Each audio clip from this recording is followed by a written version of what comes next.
오늘 함께 묵상할 성경 말씀은 사무엘하 16장 1절에서 23절 말씀입니다. 사무엘하 16장 1절에서 23절 말씀입니다. 오늘은 3절 말씀을 읽겠습니다. 왕이 이르되 내 주인의 아들이 어디 있느냐 하니 시바가 왕께 아뢰되 예루살렘에 있는데 그가 말하기를 이스라엘 족속이 오늘 내 아버지의 나라를 내게 돌리리라 하나이다 하는지라. 아멘. 오늘 함께 생각할 주제는 거짓 친구와 대적자입니다.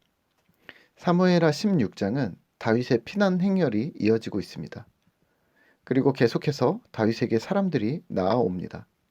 하지만 이번에는 거짓 친구와 적대자들이 등장합니다. 무비보셋의 시바가 다윗과 그의 백성들을 음식을 가지고 맞이합니다. 그가 가져온 떡 200개와 과일 100개, 포도주 한 가죽 부대는 그 행렬에게 격려와 위로가 되었을 것입니다. 왕이 묻습니다. 무비보셋은 어디 있느냐? 3절입니다.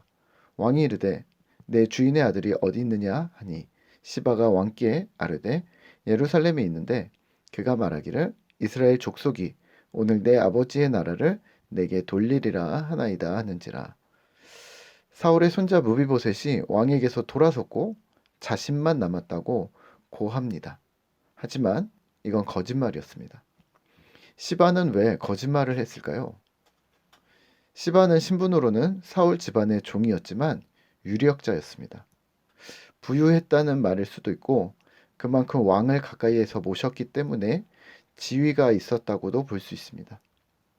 하지만 다윗이 무비보셋을 데려오면서 비록 시바가 추천했지만 시바를 무비보셋의 종으로 섬기라고 명령합니다.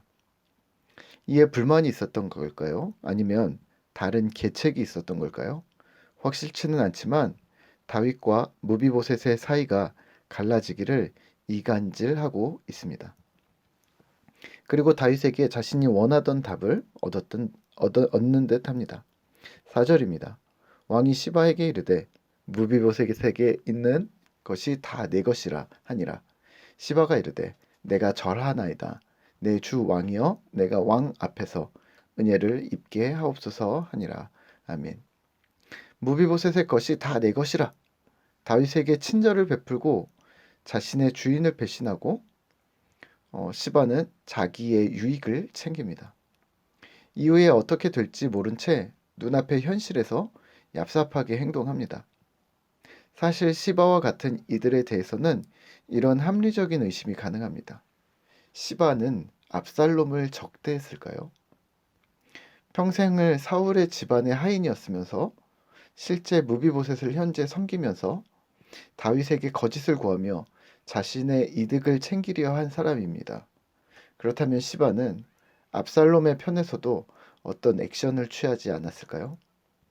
이 전쟁에서 누가 이기든 자신이 살아날 방도를 찾았을 것이 분명합니다. 시바는 다윗의 친구인 척했지만 실제 거짓 친구였습니다. 뒤이어 시므이가 나타나 다윗을 비난합니다. 다윗을 저주하고 돌을 던지며 피를 흘린 자여, 악한 자여, 사악한 자여, 가거라. 너는 피를 흘린 자니 스스로 화를 자초했다. 이렇게 외칩니다. 곁에 있던 아비새가 이를 죽이려 합니다만 다윗이 말립니다. 하나님이 직접 처리하도록 그냥 두자고 합니다. 12절입니다. 혹시 여호와께서 나의 원통함을 감찰하시리니 오늘 그 저주 때문에 여호와께서 선으로 내게 갚아주시리라 하고. 아멘. 나의 원통함을 감찰해 주시기를, 선으로 갚아주시기를 소망합니다. 오늘 말씀을 묵상하며 우리는 무엇을 기억해야 할까요? 대적자와 거짓 친구, 누가 더 나쁜지 우선 가려야 합니다. 네, 거짓 친구입니다.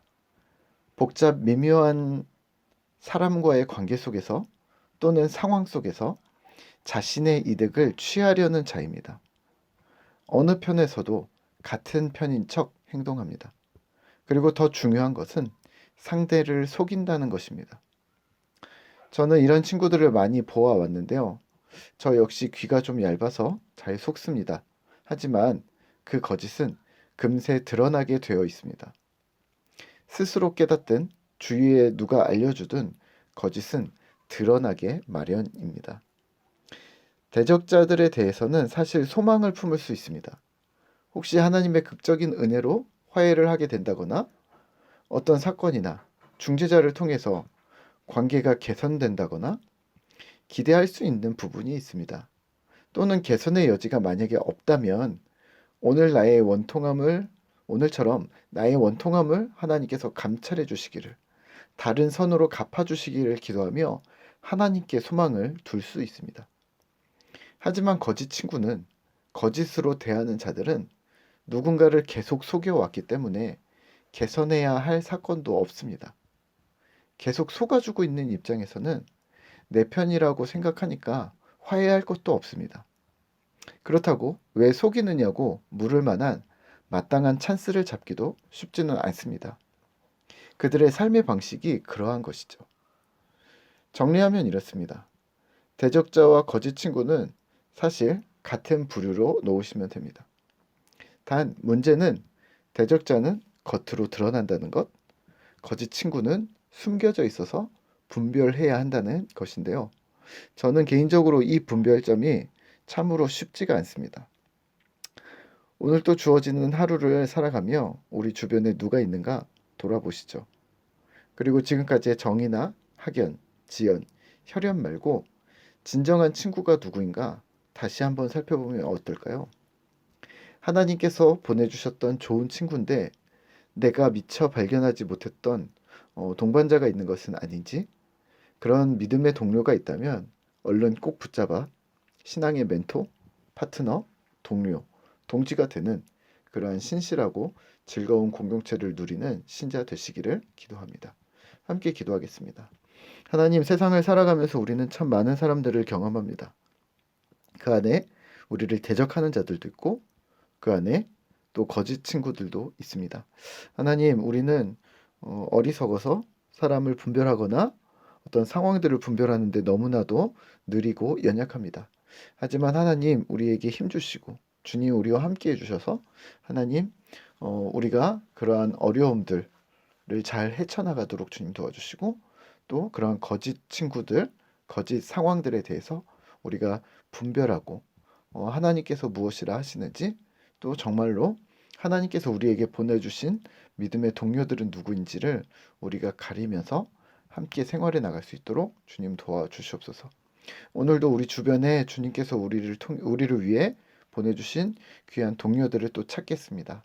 힘을 주시고 귀한 공동체를 이루어가는 일, 귀한 우리의 믿음의 동료들과 동지들과 함께 신앙하는 일들을 기쁘게 해나갈 수 있도록 주님 도와주시옵소서. 오늘 하루도 주께서 함께 하심을 믿습니다. 예수님의 이름으로 기도합니다. 아멘.